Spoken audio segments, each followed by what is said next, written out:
so that we can refer to that. Excuse me.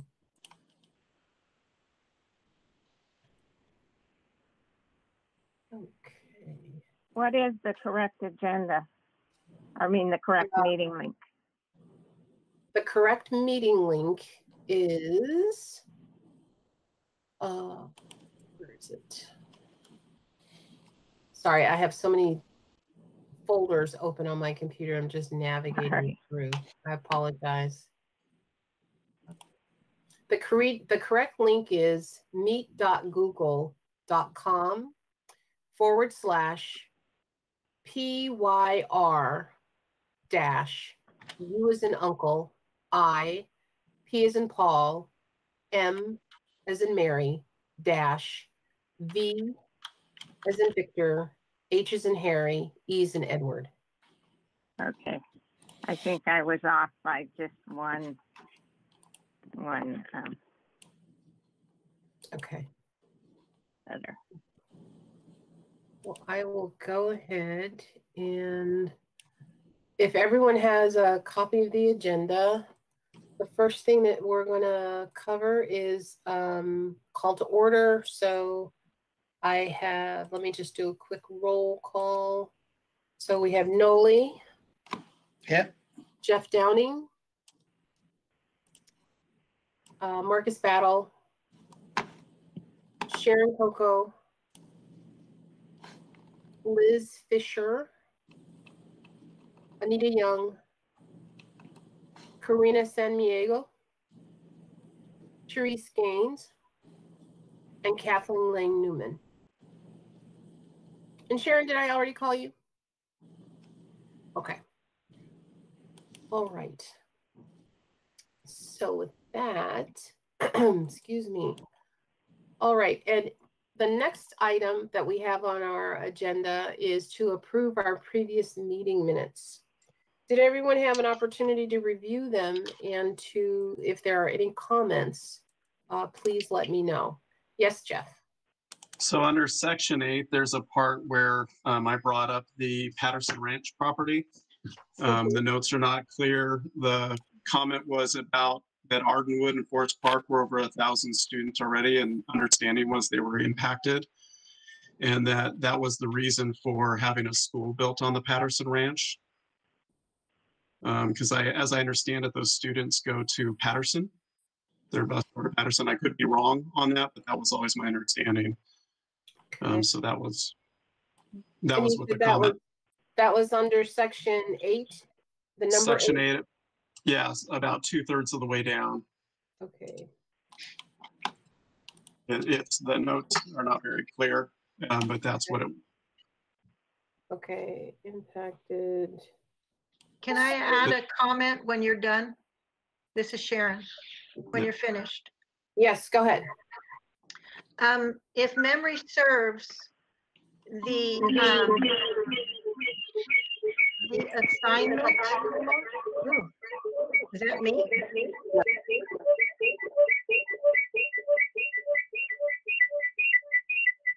The assignment, yeah, the assignment was consciously made to assign those students to Patterson Elementary.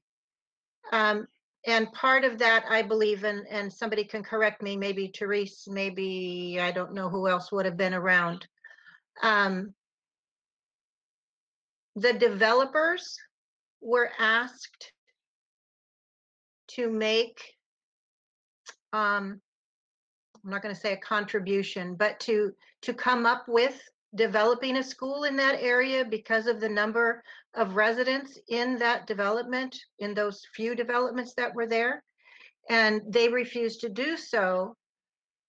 We could not afford to build a school. Patterson's enrollment was on the lower side. And so the money was put into increasing the capacity at Patterson by building the 2-story building. And all of the students that reside in those residences in that development are assigned as their home school to Patterson Elementary. So they weren't overloaded to Ardenwood, nor were they overloaded to Warwick. And those two elementary schools have always had a high enrollment. So I just want to, unless somebody can correct me, and that's fine, I believe that is the reason why there is no elementary school there.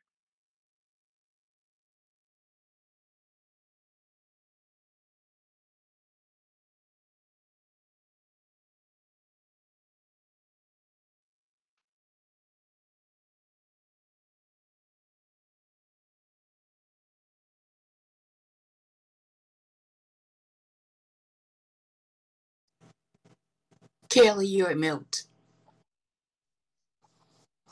Thank you.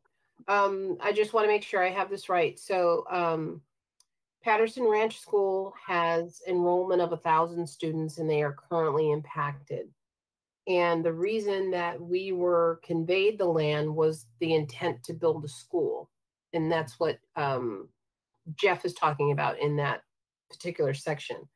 And then Sharon was stating that the reason that we got the land in lieu of a school is because the developers refused to build a school, and they gave us the land instead. And the district chose, rather than, well, we didn't have enough money to build an entire new school, so we modified the existing school with the 2-story building to accommodate any growth or expansion that was required at that current school, that's Patterson Elementary.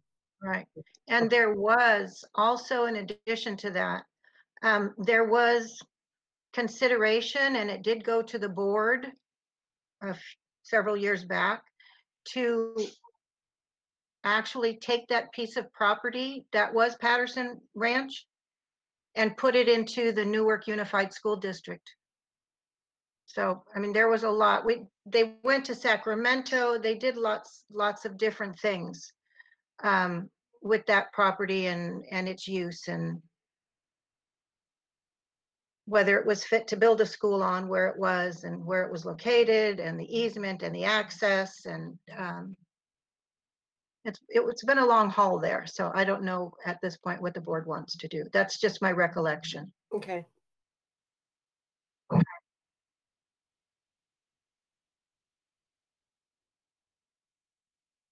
Okay, are there any other adjustments to the minutes that were noted? Okay, with that, I will make these 2 modifications to the minutes, and we will resubmit them for you all for review and acceptance after the changes are made.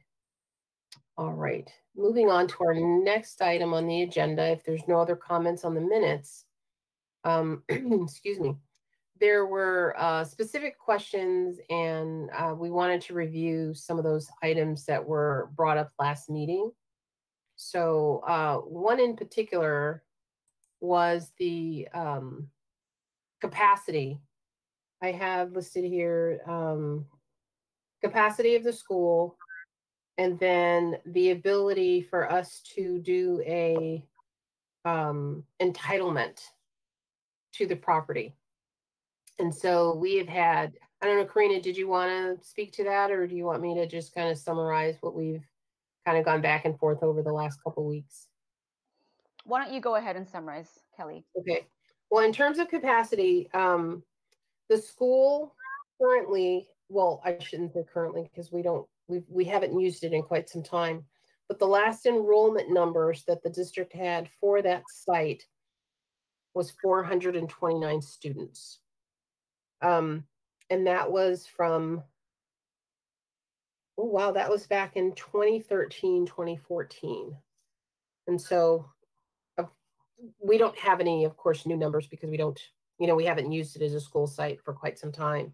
And this particular site was not calculated in our demographic study as a school that would be utilized for enrolled students. So I don't really have any information from the demographic report to show how that site would actually be used if students were enrolled in it.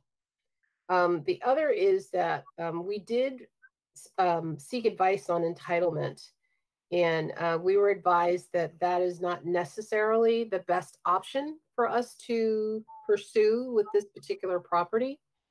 And not because it's not something that we can't do. It's just that it will limit the district's ability to have flexibility on the particular site as to how we can dispose of it. And so that's kind of in a nutshell what we talked about. Karina, did you want to give any more specifics or keep it at a high level? I think we should keep it at a high level, and just as a reminder too, we can discuss these kind of details for when this committee comes to a determination as to potential uses, but the actual implementation, including entitlement, those kind of details will be handled by the board. So these aren't things that will necessarily be things that the committee would include in a report, for example. But I don't mind, discussing them just so we're all on the same page, and so we all have this, a bigger picture viewpoint of where this is all going for the Marshall site. Kelly, did that 429 include portables? Because didn't we take over some of those portables from Stafford? I keep forgetting I'm on mute.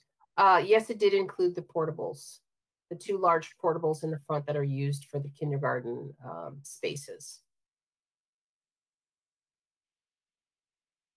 Excuse me.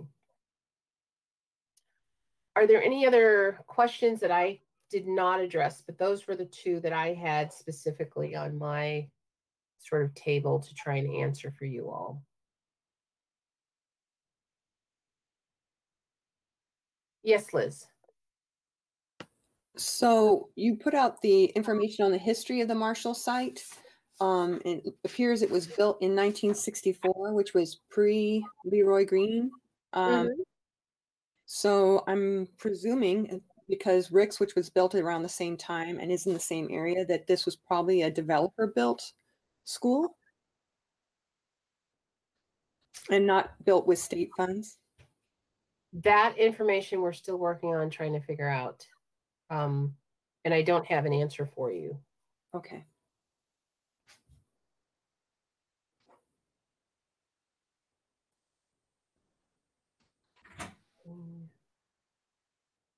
Source. Okay, I'll keep that on my list.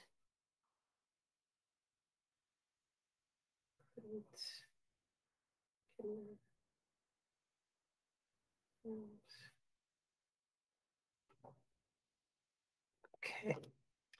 Are there any other questions or comments with regard to the questions that we have discussed? Okay. Liz, you still have your hand up. I would like to ask, since our superintendent is going to be doing some town hall meetings regarding our budget, will there be any information given out to the public about this committee and their work that's being done right now? I'll defer to Marcus on that one. Not really. I mean, because that's not the focus of the town halls. It's a different purpose, but clearly, I think a lot of folks, if they wanted to find out about this committee, there's a lot of information with places that they can go to get more information if they want to know about the work of the committee. And there's information in board docs that provides the authority for the committee and what the committee is tasked with doing. So I just think that if there was some hole that we had to dig ourselves out of in the budget per se, that this opportunity to sell land and be able to use the proceeds in the general fund might be a part of that, of the options before us to help with the budget. I think, if we look back to last fiscal year, I mean, that was part of the discussion, and that was part of the impetus for starting this 7-11 process. So that was part of the what initiated this, our current budget situation. And I think you brought up last time, Liz, in terms of the timing or possible timing. If the committee did determine that some action needed to be taken, then when would that come into the budget, basically? When would we see any potential revenues in whichever way we decide to go with the property? And I think that still remains to be seen, because there's still, work that the committee has to do, and then there's work that the board is going to have to do and then there's this whole sale process. So, which all of that could possibly, I don't know how this stuff goes, but I mean, it could possibly take another year, I guess, by the time this. So we haven't. We have not felt comfortable putting something in the budget for this right now, but I think once we get further down the line and we kind of get a better idea of that process, once this committee is finished and the board process is finished, and then I'm thinking that by that time, Karina, our attorney, could give us an idea of what the likelihood is of us being able to go in either direction and start getting revenue, and then that's when we would plan for this to be in the, because right now, the resolution that the board passed, we have to do reductions in 21-22 and 22-23. So it is possible that this could come into play for 22-23. But I don't think we are comfortable right now putting that out there yet until we get further down the line. I'm just thinking that if this process is meant to solicit public feedback, that it could be brought into the public eye for that to be done. Yeah, and it is possible that somebody from the public may say, well, why don't you sell a property? Why don't you guys sell one of your properties? And we can say, hey, our 7-11 committee is already at work. Mm-hmm. Okay. Looking at that possibility. I don't know if it was Karina or if it was Kelly last time, wasn't there mention that that's part of this process? We have to go to that particular community and engage them in this conversation. In other words, the Marshall, Millard, that whole entire area, because it affects them, I guess, a little bit more than anybody else, since it's there by their park and what's going to be there, what's not going to be there. So did I remember that correctly? No, you're absolutely right. We do have to do that, but it's my understanding that we have to come up with some options first, right, to present to them versus opening it up right now to, not really having a definitive set of options for them to choose from. No, but at some point, the community is engaged in this process. Yes, absolutely. Okay, thank you. Absolutely. Jeff and then Liz. I was just giving a thumbs up to let you know I concur. Oh, okay, great. Thank you, Liz. Thanks, Jeff. Liz? So I guess what I would then consider options that we are ourselves looking at are the potential sale or lease of the Marshall property. And it would probably help for those people in the immediate community of the site to know what that could potentially look like for them.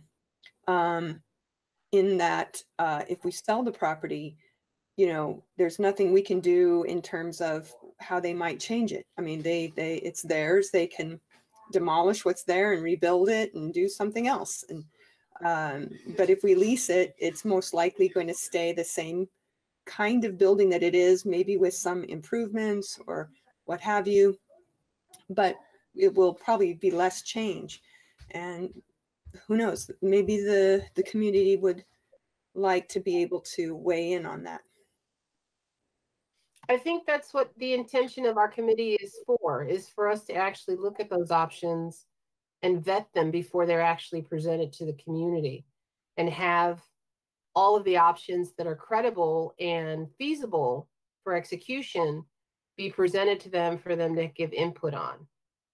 So I don't think the process is where we solicit their input and don't have a defined answer. I think it's we as the committee come up with, these are the credible and relevant solutions that we deem appropriate. Now is the time for us to get the feedback from the community to either support it or come up with a different option. So, but I don't think we're there yet.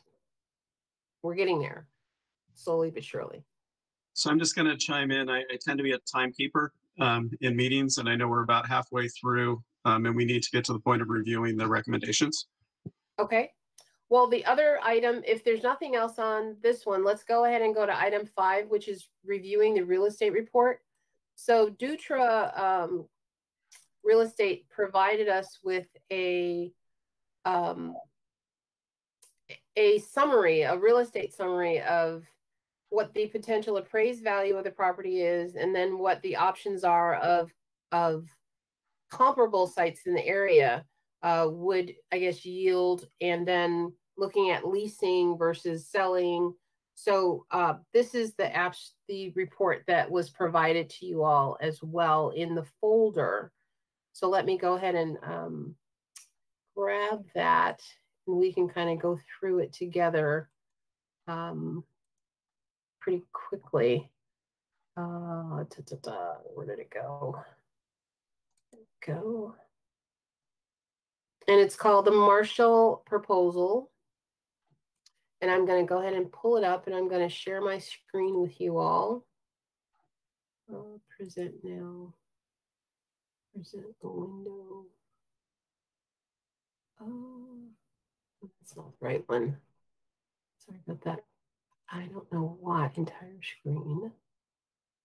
Okay, share. Share. Okay. Do you guys see the document? I can't see you all, so you have to just let me know if you can still see it.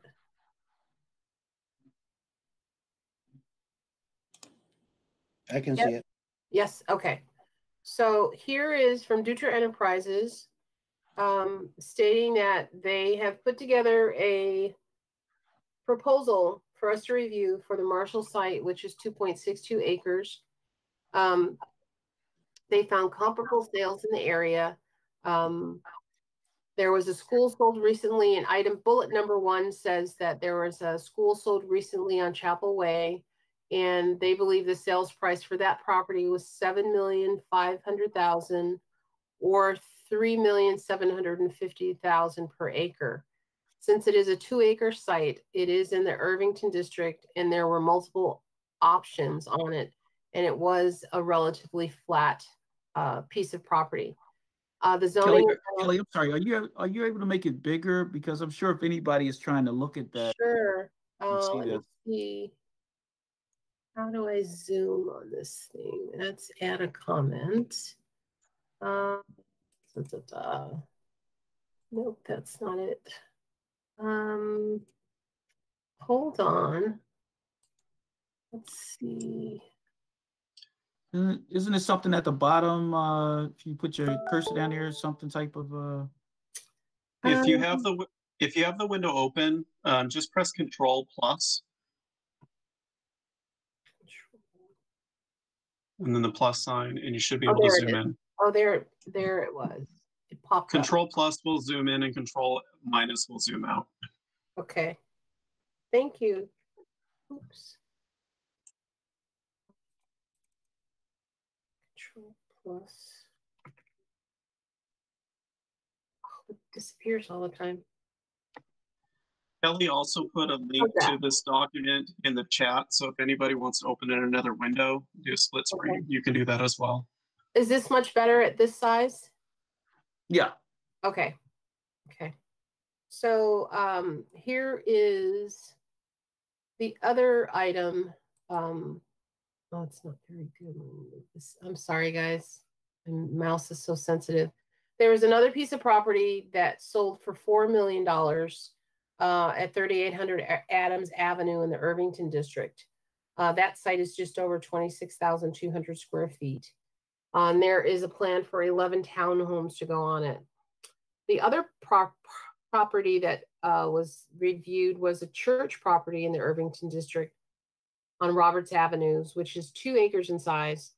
And that had multiple offers and sold for $8,525,000 or for $4,262,500 per acre. And then the last item on, well, it's not the last item, the next item on the list, sorry about that. It's just so sensitive, is a nearby home development on Cindy Street by Maury. And it's actively on the market, and there's 15 homes that have already been sold that listed between 1.5 and 1.6 million. And the lot size is a 4,000 square foot lot. And then there are active resale comparables that are around the Marshall Elementary School site. So in terms of what we asked for, we asked them to do an analysis and, oops, sorry about that.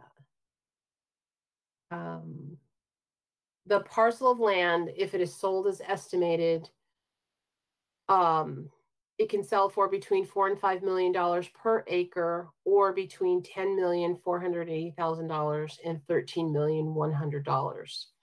If we lease it, we would be able to lease it for approximately $3 a square foot. So if we look at the comparables, then we're kind of in the middle of everything that was presented to us. And then the backup documentation that's attached is just a formal description, and then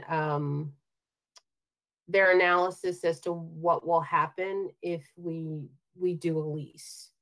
And they were saying the analysis views the leasing potential by an office, school, retail, or commercial or industrial vendor or use. Industrial was eliminated based on the zoning and the surrounding neighborhood. Commercial retail has possibilities, but again, it's limited based on zoning, and commercial would be the lowest rent, usually less than $2 a square foot, and retail would be slightly higher at $2.50 a square foot. Both would require either rezoning with a conditional use permit with the city, or we of course would be disrupting the community with having a retail or commercial space in that area. There are much more acceptable areas that would have fewer restrictions for commercial and better visibility on the site on Curtis Street. An office building would be the weakest elements for rent due to the COVID market, and employees are working from home with limited trips to the site, and they're currently higher vacancy rates for office facilities. So right now he's saying the vacancy rate is around 20 to 25%. And the current rates are in the lower $2 range per square foot for people who are leasing office space at this time. Then the last option, in summary, he's stating that this would leave the school with the option of having another school as the obvious fit. And the school leasing, of course, is being impacted by as much as office because of the pandemic. But Marshall's site provides many after-school programs, tutoring, and academies that would be appropriate for that space to be used, because they do have the open play area, and it is a previous school, so a lot of the infrastructure is already in place. And then this is actually very attractive because we could probably get the $3 per square foot cost or more that we would be looking for. Let's see. They go on to say that, COVID-19 is probably putting a damper on prospective tenants, given that, people are sheltering in place and remote learning is being implemented. But while the prospects will be limited to the size and cost of leasing the full facility, there still may be more than a few that will look at this as a possible opportunity to seek and capitalize on the current market to make their move into a leased property from where, possibly they currently are. And as Marcus has stated before, we do have many programs that are interested in the site. It's just the limitation that was placed on the site by the board saying that they did not want, FUSD students attending any school activities on that site. I'm going to go ahead and stop sharing. This is Kathy. I'd like to say something. The board decided we did not want FUSD students on the site because of concerns about the compressed gas line. It kind of concerns me then that we are saying, well, why don't we just lease it to a school, another school that is not a city school? I'm sorry. That I think has got some dubious implications at a very high moral level. Now, I hate bringing in morality, but I have to throw that in. I'm sorry. Kelly, I put this in the chat, but I've tried to find it in the report and I'm not seeing it. Do we know what the building square footage of the property is?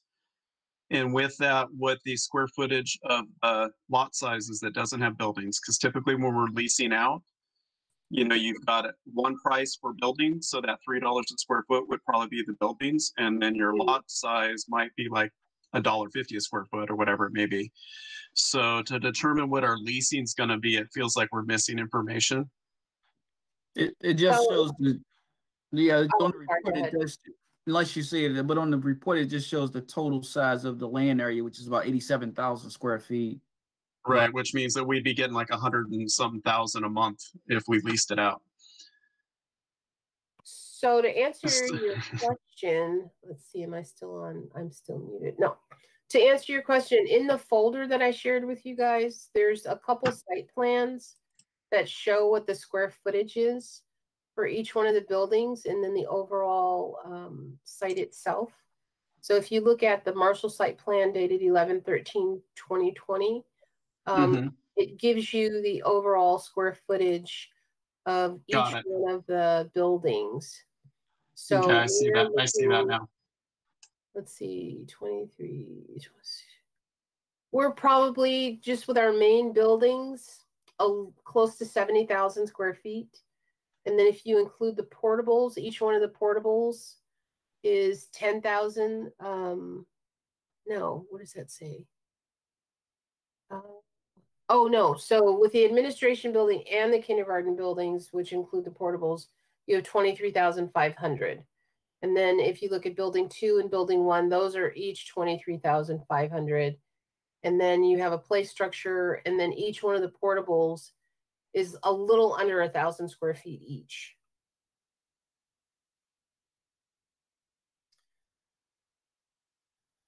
So, and there's also there's several maps in the folder that give you just an indication of kind of the layout and square footages of some of the sites. Potentially calculating a lease price. The fact that it has a parking lot, it has this playground space. I mean, that obviously adds to the value of that lease, I would think. I would think so as well. At approximately $150 per unbuilt square footage. So we're saying that the lease for a $3 per square foot, that would be a monthly lease, right? Let's go back to the document because I don't want to. If that's the case, which I think it would be, it means that if you were to lease out all the building space, you'd be able to generate almost $250,000 a month. Yeah, and that's, but we all know that's probably unlikely. But right, but I'm just just looking at numbers, right? Mm-hmm. Yeah.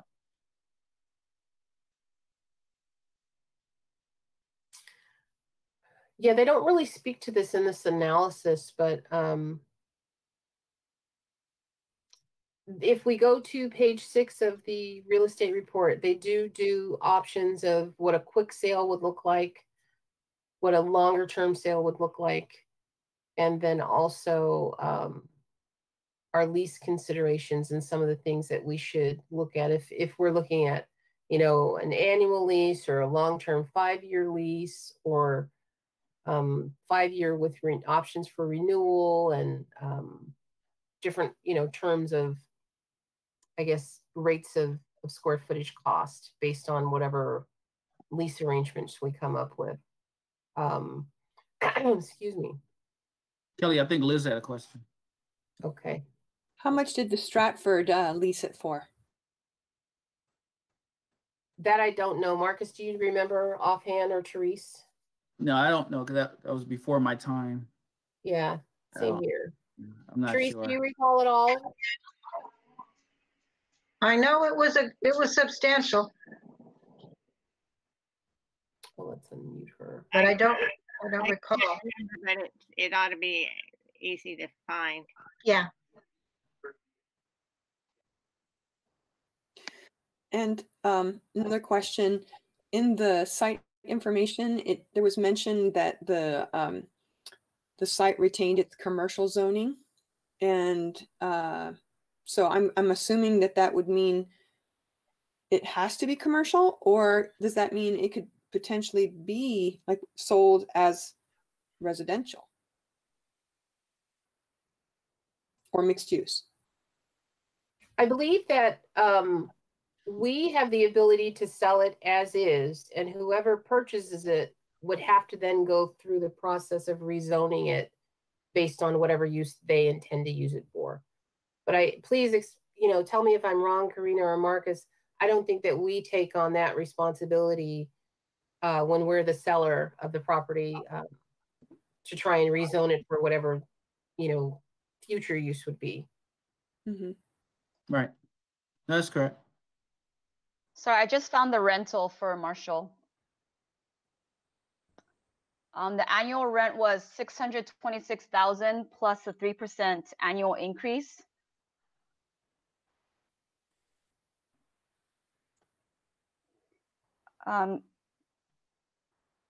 Kelly, I can send you a copy of the Marshall School lease. I'm sure it's in your file somewhere. Maybe we can share this with the committee as well.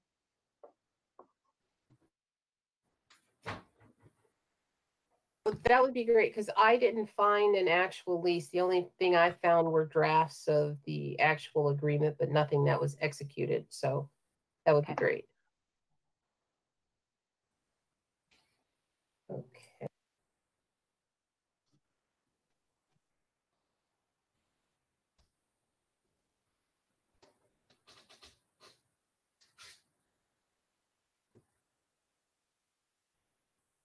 Kelly, we can't hear you. Sorry about that. I was going to say, do you guys have any more questions with regard to the real estate report? If you want to dive into it further, you can, of course, take it and read it further in detail. But this discussion was just a very high-level synopsis just for us to review what was presented. But I wanted to be mindful of our time and try and, of course, get to our agenda items if at all possible. But the question that I was going to say is, do you all feel comfortable in looking at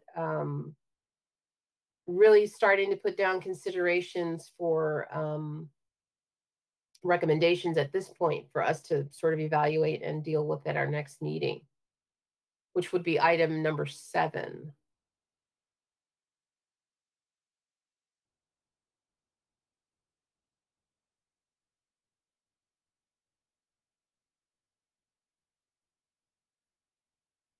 Because I think with the Dutra report, it gives us a very clear picture of, one, what's comparable in the area. And I think from the historical documents that we've provided, you all can clearly see historically what the site has been used for. And once I get the lease documentation from Karina, we can see what the revenues were previously and kind of begin to look holistically at, do we want to pursue getting rent or a lease, or do we want to go ahead and just do an outright sale? And based on my understanding of what the board's restrictions that have been placed on the site, it looks like we're going to probably be leaning towards selling it and trying to sell it, of course, for the highest dollar that we possibly can. So what are you all's thoughts? That would be my leanings, given concerns that Kathleen mentioned. In light of Dutra's review, he's saying it would be ideal for a school. Well, yes, that's what it's been used for. And yet, the whole reason why it's not a school is for a good reason. So, I think the sale would be beneficial to the community, potentially. We have yet to see what kind of buyers might come as a result, but it can be vetted and made to be a real good thing. I think the only thing that you have to keep in consideration is that what type of building would go on that property that may or may not affect their mind. But does that not then at that point bring in the community for comments? Correct, that's what I it mean- should. Yes, yeah, and I think that the leasing of that property, given where we are in terms of where the board sits, although we will have a new board in a few weeks, so that could change somewhat.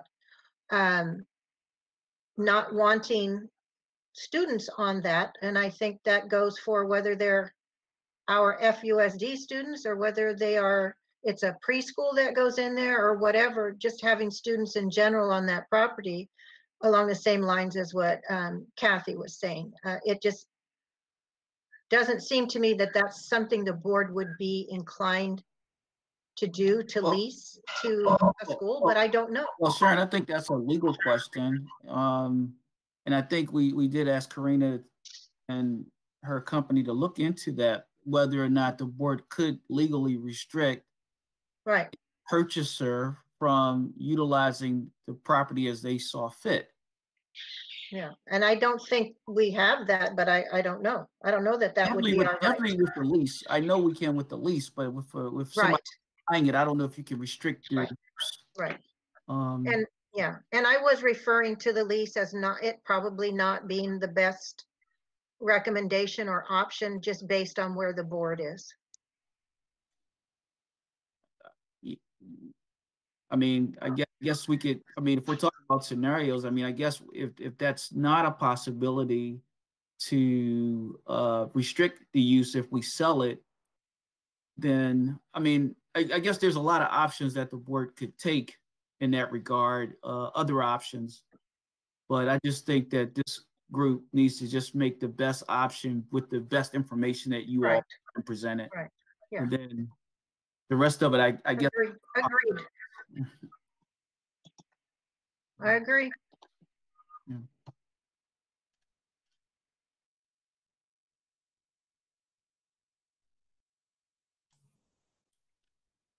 So I guess then my next question is, in us preparing our draft recommendation, what do we want to say about item 7A? You know, what type of lease and to whom? So are we just taking the lease option off the table, or do we want to still keep the lease option and then just come up with what if scenarios for consideration?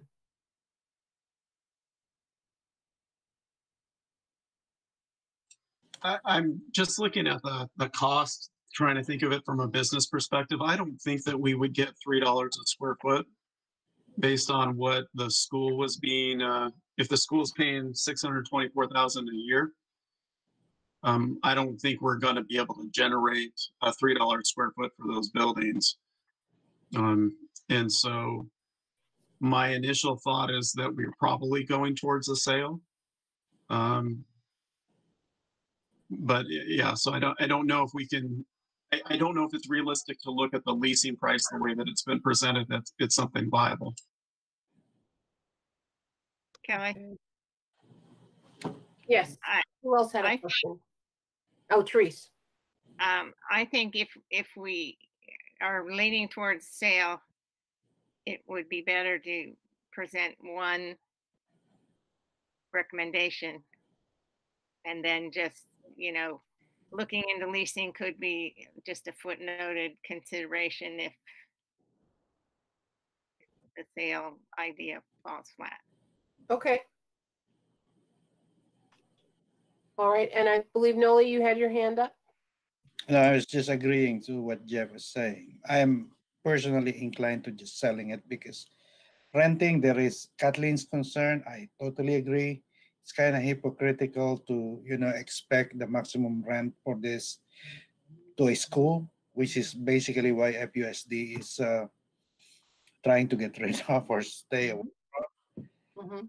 And all of these case analysis of getting so much rent, it's all dependent on whether or not you can successfully lease all of the square footage there is available, which I don't think is possible at this market. Besides, I don't think FUSD wants to be a landlord. Just sell it.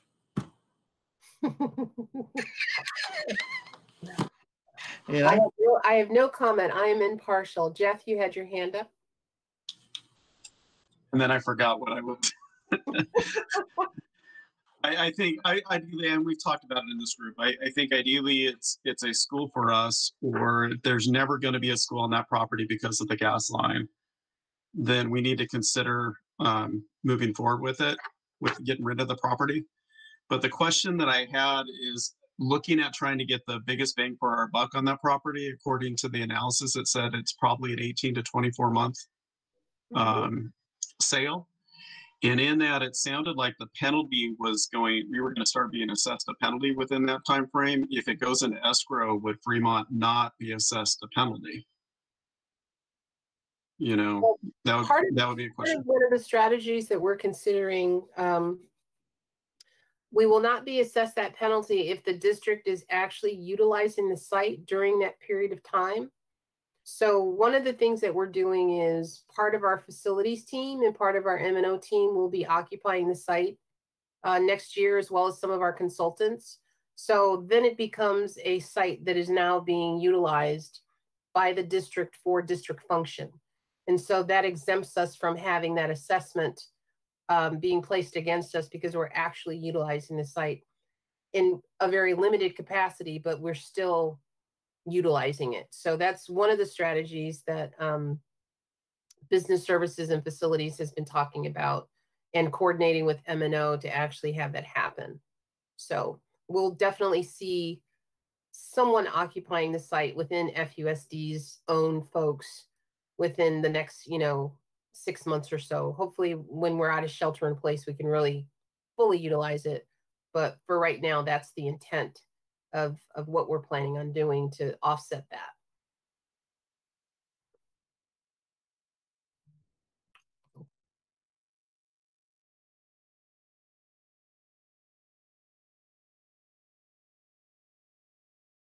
Go ahead, Liz. So I think we don't need to apply for a waiver for Marshall.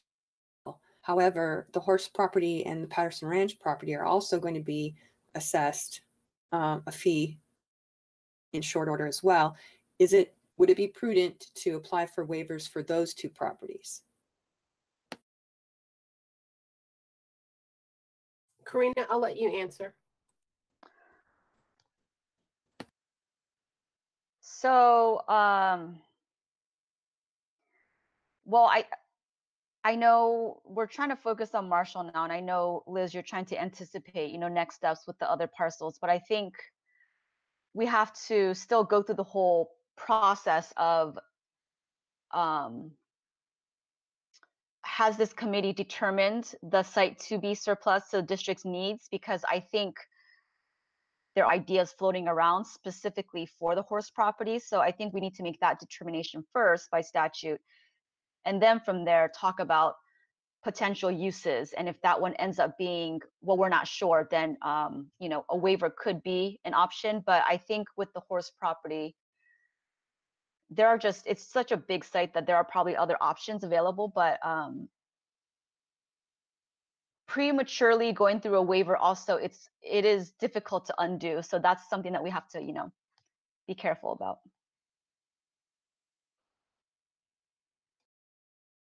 So I think, as what we had stated at our last meeting, we'll go ahead and attack Marshall, develop our recommendation, and push that forward for a decision to be made.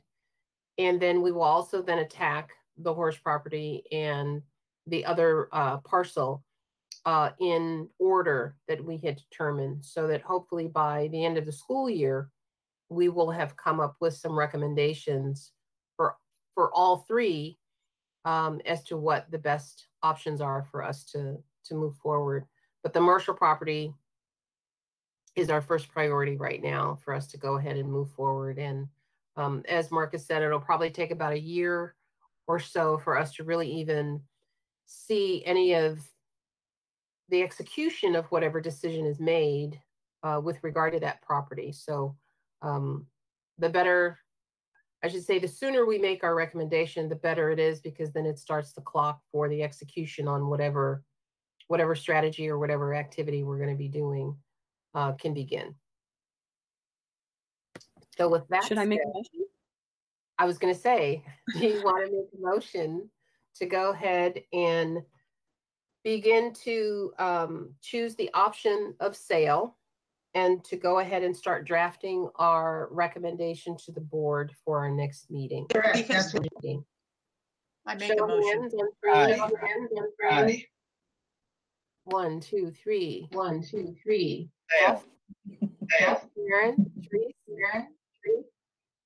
All right.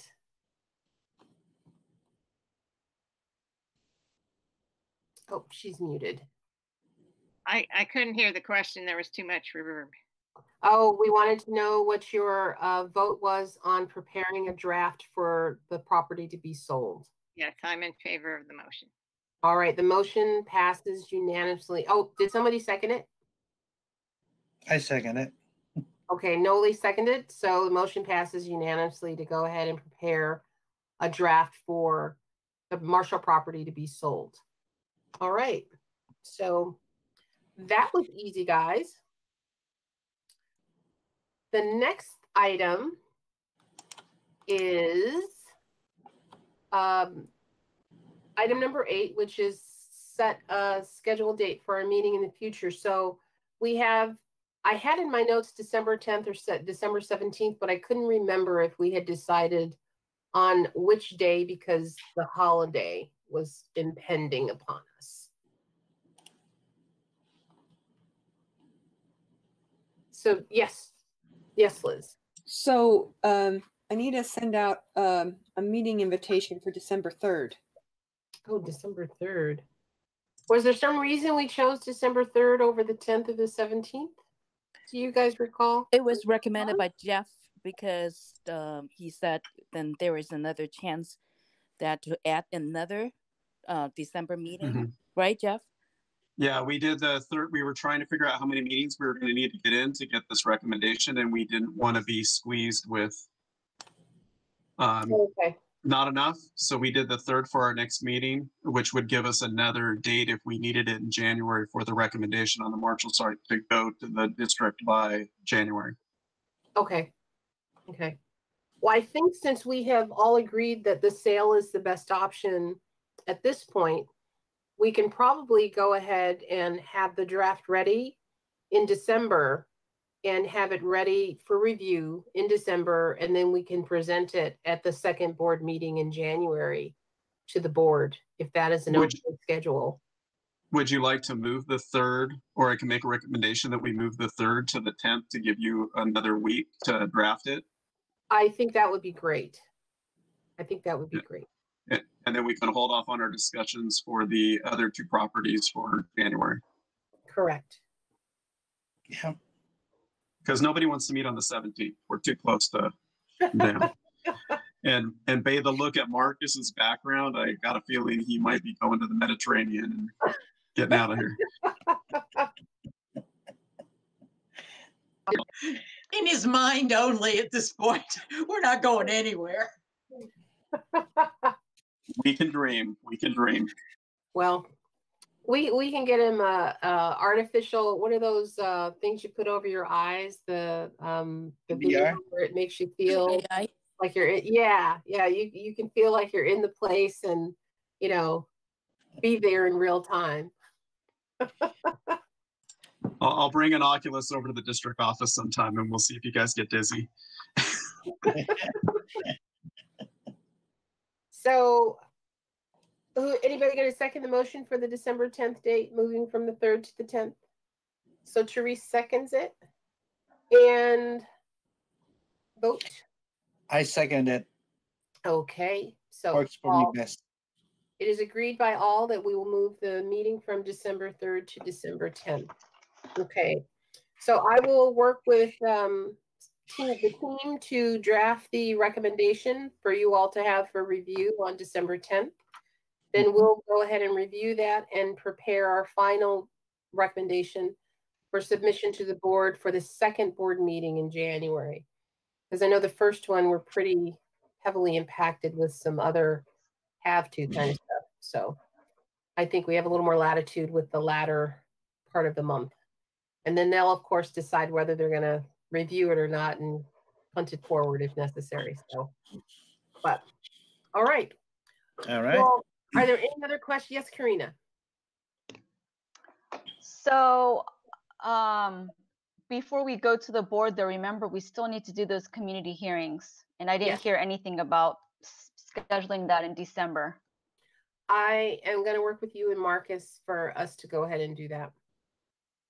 Okay. And so I just don't want to get too far ahead with our recommendation draft without incorporating what the public has to say.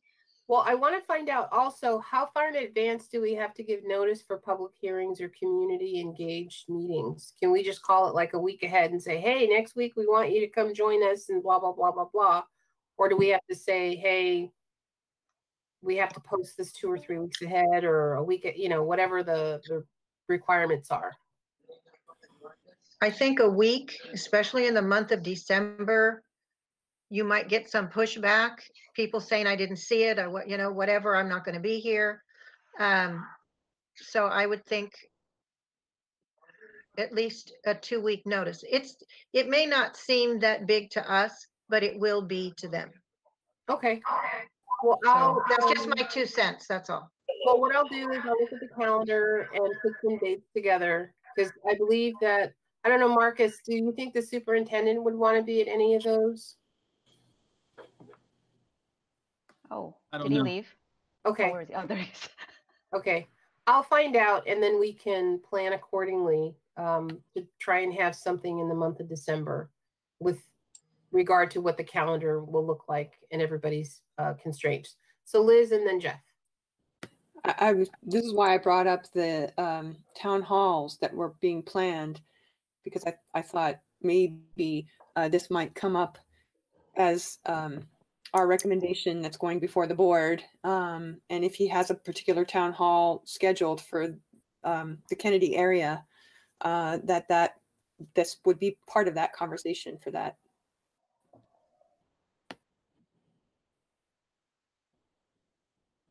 I'll discuss it with him and Associate Super Battle and to see what they can do. My question was just on is there any expectation for us as members of the committee to be a part of the forum? I don't know, Karina, what is your recommendation on that? So the committee,